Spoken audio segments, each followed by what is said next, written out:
Good morning, কেমন আছো বলো তো সবাই? আশা করছি তোমরা সবাই ভালো আছো। আর আমরাও না বেশ ভালো আছি।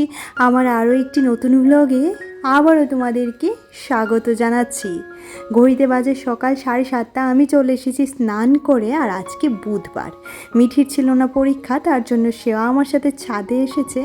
আসিনি বলতে গেলে, তাকে আমি নিয়ে এসেছি যে আয় ছাদে এসে দেখ কত সুন্দর সুন্দর ফুল ফুটেছে। আর ওকে না একটা কথা বলে আসে যে আয় একটু মোবাইলটা ধরে দিবি, তো তখন আবার আসে। আর যেহেতু সেদিন বাড়ি থেকে দেখেছিল অনেকগুলি কাঁঠাল এনেছিলাম, তো সেই কাঁঠালগুলিকে তো ছাদে দিয়েছিলাম রোদ্রের জন্য, পাকার জন্য। ওই কিলিয়ে কাঁঠাল পাকা বলা হয় না, সেরকম অবস্থা। তো এটাকে রেখে এখানে চলে গেছিলাম, প্রায় বেশ কয়েকদিন হয়েছে। কাঁঠালগুলি দেখছি নরম হয়েছে, তো দেখা যাক খাওয়া যায় কি না। আর গতকালকে প্রচুর বৃষ্টি হয়েছে, আজকে সকালেও বৃষ্টি ছিল, তার ফুলগুলিতেও বৃষ্টি পড়েছে, বৃষ্টির জল পড়েছে। তো যেগুলাকে একটু ঝেড়ে ঝেড়ে আমি নিয়ে নিচ্ছি। আর এখান থেকে একটুখানি বেলপাতাও নিয়ে নিচ্ছি। বেলপাতাগুলি এত সুন্দর যে দেখেই মনে করে ঠাকুরের চরণে নিয়ে দিই। আর এদিকে দেখো, ও একটা কাঁঠাল তোলার চেষ্টা করছে, জানি না সে তুলতে পারবি কি না। আর আমাকে বলছে, মা একটু তুমি ক্যামেরাটা ধরে আঙ্কেল আন্টিদের দেখাও যে আমি কাঁঠালটা তুলতে পারছি কি না।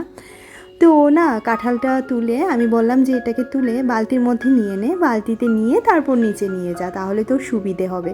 তো সেই মতোই সে এটাকে তুলে বালতিতে নিয়ে নিয়েছে, যে বালতিটা দিয়ে আমি কাপড় চোপড় কাপড় চোপড় মেলার জন্য ভিজে কাপড় নিয়ে এসেছিলাম, সেটাতেই তুলেছে। আর এদিকে এবার এটাকে নিয়ে বললাম যে তুই ঘরে যা, আমি আসছি, যেতে পারবি তো নাকি পড়ে যাবি? তো ও বললো না আমি যেতে পারবো, তোমার কোনো টেনশন করতে হবে না। আর সমস্ত রকমের ফুল এখনও আমার তোলা হয়নি, তো আমি ফুল তুলতে তুলতে তোমাদেরকে একটা জিনিস দেখাতে এলাম। এই দেখো, আমাদের ছাদে ধরেছে আম। এই গাছটাকে গত বছর একটুখানি কাটাই ছাটাই করে দিয়েছিলাম, তো যার জন্য আম খুব বেশি পরিমাণে হয়নি, নাহলে গত বছর প্রচুর আম হয়েছিল। তোমাদের সাথে আমি ব্লগেও শেয়ার করেছিলাম আম তোলা, তো এবারও যদি পাকে আমি তোমাদের সাথে অবশ্যই শেয়ার করব। তারপর এদিকে এসে দেখো আমার গোপুসোনার সেবা হয়ে গেছে। আর আজকে না সকাল সকাল আমার চা খাওয়া হয়ে গেছে। কেন বলো তো, ওই মিঠির বাবা বাড়িতে ছিল না, তো সেই কারণে। তো বাড়িতে যেহেতু ছিল না আর সকাল সকাল বেরিয়ে যাবে, তাই সকালে ওকে চা করে দিয়েছি, একসাথে আমারও চা খাওয়া হয়ে গেছে।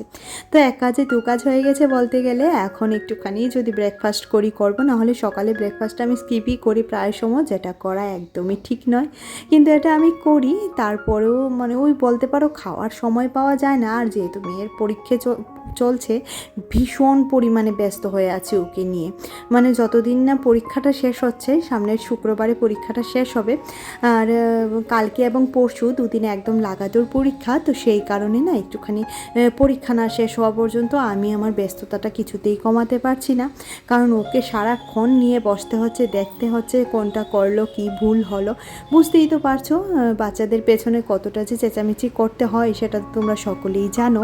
আর এদিকে এই ঘরটা পরিষ্কার করার পর দেখছি সোফাতে কিছু জামা কাপড় রয়েছে, যে জামাগুলি পরে সেদিন বিয়ে বাড়ি গেছিলাম, তো সেইগুলিকেও গুছিয়ে নিয়েছি। তারপর ভাত বসাবো বলে এসে দেখি যে চালটা বাড়ন্ত, একটুখানি চালটা ঢেলে নিলাম বস্তা থেকে, তো সেই কারণে চালটা মিঠি আর আমি দুজনা মিলেই ঢেলে নিয়েছি। আর এইদিকে দেখো, এবার আমি পেছন দিকের জানালাটা খুলে একটুখানি আমার চুলটাকে একটুখানি মুছে নিচ্ছি, কারণ ভিজা চুল নিয়ে রান্নাঘরে যেতে পারবো না, ভীষণ পরিমাণে চুল উঠছে বর্ষার জন্য হয়তোবা। আর এদিকে রান্নাঘরে এসে এবার একটুখানি দুধ জাল দিয়ে নিচ্ছি, দুধটা জাল করে নেব। সকাল সকাল দুধটা জাল করে নিলে বিকেলে একটুখানি মিঠিকে গরম করে দিলেই হয়ে যায়, ও আর সেরকম ফেনা তুলতে হয় না। আর এদিকে আজকে কি রান্না করব বলো তো, যেহেতু মিঠির পাপাও বাড়িতে নেই, রান্নাটা একটুখানি শর্টকাটই হবে। আর যেহেতু মাছও ফ্রিজে বাড়ন্ত ছিল, তাই মাছটা রান্না করতে পারছি না। আর এদিকে একেবারে আলু এবং কাঁকরোল সেদ্ধ দিয়ে দিয়েছি। আলুটা রান্না করব সয়াবিন দিয়ে, আর কাঁকরোলটাকে ওই কাঁকরোলটাকে পুর ভাজা করব কাঁকরোলের। আর গতকালকেও সে বাড়ি গিয়েছিল, তো গতকালকে এই জিনিসগুলি সে বাড়ি থেকে নিয়ে এসেছে। আমি তোমাদের মাসকাবাড়ি বাজার কখনোই দেখাতে পারি না, কারণ আমাদের মাসকাবাড়ি বাজার হয় না, যখন যতটুকু লাগে ঠিক তখন ততটুকুই আনা হয়। আর আমি খুব সীমিতই বাজার করাই, কারণ শুধু শুধু বাজার এনে নষ্ট করা, সেটা আমার একদমই ভালো লাগে না।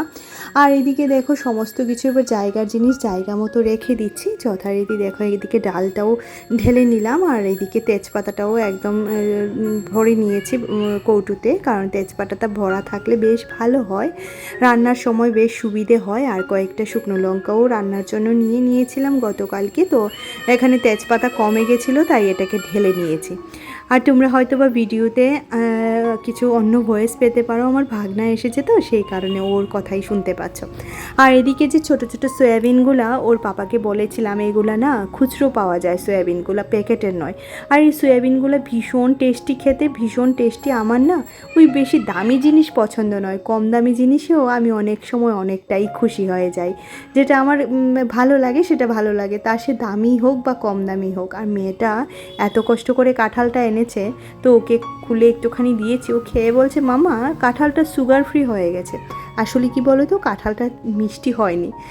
তারপরেও কয়েকটা দানা আমরা খেয়েছি আর বাকি দানাগুলি নিয়ে নিয়েছি, কারণ কাঁঠাল থেকে কাঁঠালের দানার ভীষণ চাহিদা, তাই না? তাই দানাটাকে আর ফেলিনি, দানাটা নিয়ে তারপর বাকিটা ডাস্টবিনে একটা প্যাকেটে করে রেখে ডাস্টবিনে রেখে এসেছি। আগামীকালকে মিউনিসিপ্যালিটির লোক আসলে নিয়ে যাবে। আর এদিকে দেখো তোমার পুর বড়াটা হয়ে গেছে, পুর ভাজাটা। এখানে শুধুমাত্র সর্ষে আর পেঁয়াজ বাটাই দিয়েছি, আর কিছুই নয়। আর একটুখানি ব্যাটার করেছিলাম যেটা ছিল আতপ চালের, তো আতপ চাল, শুকনো লঙ্কা গুঁড়ো আর একটুখানি তোমার হলুদ লবণ দিয়ে ব্যাটারটাকে তৈরি করে একটুখানি বড়ার আকারে ভেজে নিয়েছি। আর এটাকে অনেক ভালো করে ভাজতে হবে, যেহেতু পুরটা পুরোই কাঁচা, ভেতরে হচ্ছে সেদ্ধ, তো সেই কারণে একটুখানি ভালো করে ভাজতে হচ্ছে। আর এদিকে জামা কাপড় নিতে নিতে একদম এত অন্ধকার হয়ে আছে আকাশটা, তো জামা কাপড় নিতে এসেছি আর কাজের সময় দেখবে কাজ বাড়ে। এই যে পড়ে গেল আমার হাত থেকে ক্লিপের কৌটোটা, তো সেটাকে তুলবো, ক্লিপটা ভরবো। আর এই তো আর কাজ, বললাম যে কাজের সময়ই কাজ বাড়ে। আজকে না আমার সেরকম কোনো কাজ বাজ করতে ইচ্ছেই করছিল না, মনটাই চাইছিল না যে এটা করি ওটা করি। তারপরেও যতটুকু যা সংসারের কাজ ততটুকু তো করতেই হয়, তাই না? তাই একটুখানি শর্টকাটের উপর দিয়েই কাটিয়ে দিয়েছি। আর জামা কাপড় তো প্রতিদিনেরই থাকে, নিত্য প্রয়োজনীয় জামা কাপড় তো প্রতিদিনেরই থাকে। আর এদিকে এত পরিমাণে মেঘ করেছে, এই মুহূর্তে ফেটে ফুটে আসবে জানো তো। আজ সারাদিনই বৃষ্টি বৃষ্টি করেই কেটে গেল।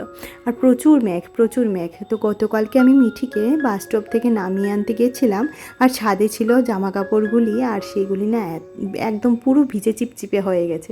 যদি নামিয়ে রেখে যেতাম ভালোই হতো, ব্লগ শেয়ার করিনি তো সেই কারণে তোমাদেরকে দেখানো হয়নি।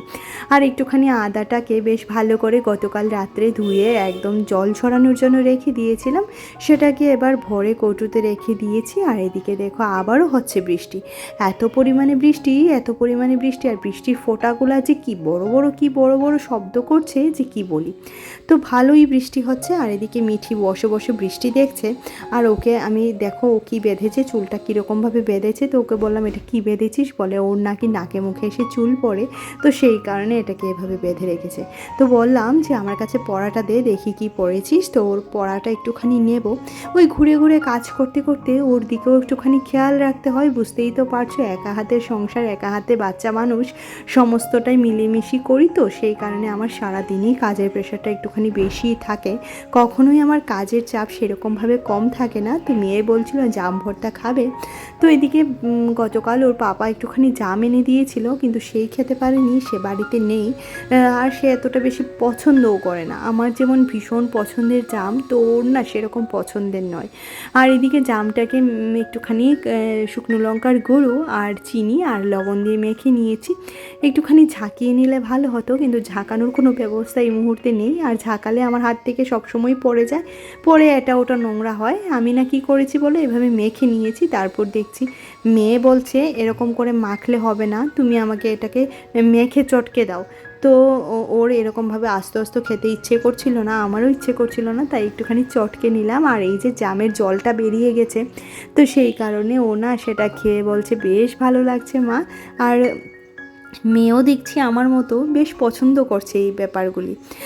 যাকে ভালোই লাগে বাচ্চাদের সাথে এরকমভাবে বলতে পারো এইসব ভর্তা বানানোর খাওয়ার মতো সেরকম লোকজন থাকে না, তো ওই বাচ্চাকেই ফর্সা সঙ্গী করেনি।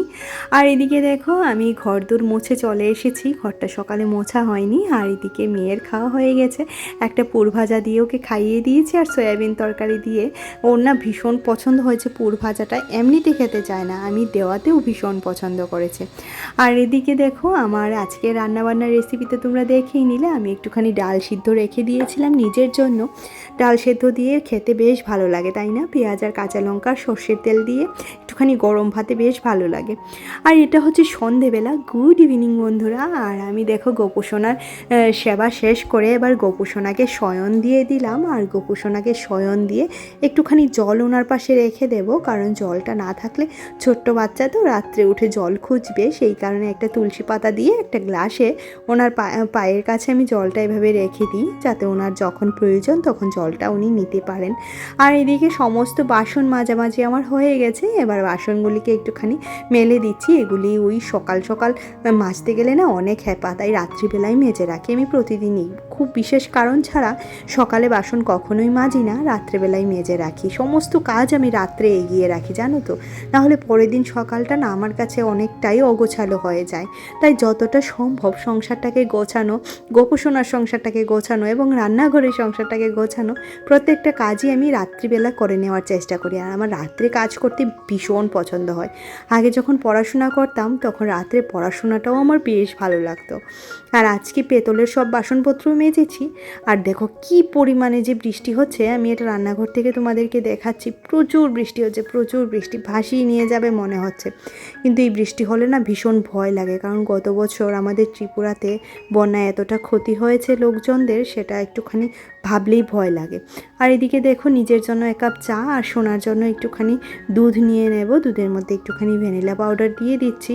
আর ও এভাবেই খেতেই পছন্দ করে। আর আমার মেয়ে দুধের স্বর একদম পছন্দ করে না, একটুকু স্বর পড়লেই সে বিরক্ত বোধ প্রকাশ করে, তো সেই কারণে তাকে স্বর দেওয়াই যাবে না কিছুতেই না। তো স্বরটাকে বাঁচিয়ে বাঁচিয়ে আমি ওকে দুধটা দিচ্ছি। তারপর দুধটা গুলে নেব। আর আমার চা কিন্তু হয়ে গেছে, এবার চাটাও ছেঁকে নিই চলো। আর একটুখানি মুড়ি দিয়ে চাটা খেয়ে নেব এই মুহূর্তে। আর কিছুই সেরকম খেতে ইচ্ছে করছে না, বৃষ্টির মধ্যে চা মুড়ি বেশ জমেই যাবে। তারপর ওকে নিয়ে পড়াতে বসবো। তো চলো আজকের মতো এখানেই ভিডিওটি রাখছি। ভালো লাগলে অবশ্যই একটা লাইক কমেন্ট করে দিও, আর অবশ্যই চ্যানেলটিকে সাবস্ক্রাইব করে রাখো। পাশে থাকা বেল আইকনটিও ক্লিক করে দিও, যাতে করে আমি যখনই ভিডিও আপলোড করি নোটিফিকেশনটা তোমরা পেয়ে যাও, আর অবশ্যই তোমরা ভিডিওটি সিন করতে পারো। তো চলো আজকের মতো এখানেই রাখছি, তাহলে দেখা হচ্ছে পরবর্তী আরও একটা ব্লগে।